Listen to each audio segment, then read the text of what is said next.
來看澎湖的青麗沙喙濕地是這保育類海影的生態地，不過目前都已經到生態期啊，所以要看到鳥獸，懷疑就是咧施工清水路所造成的。官府嘛表示講，可能是最近這鳥鼠有較濟，等下生態期若結束，會先大消毒。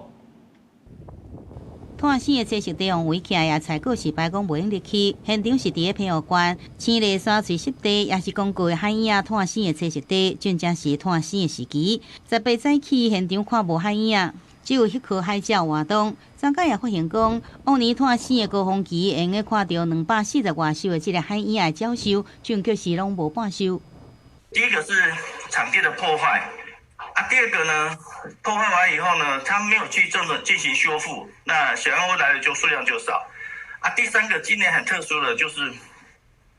突然之間，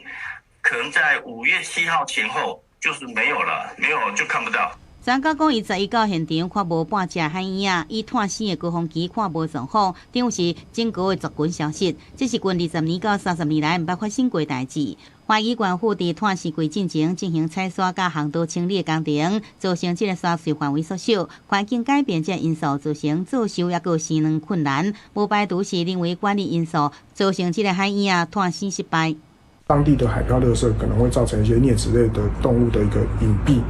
那會造成那個棲地的環境受到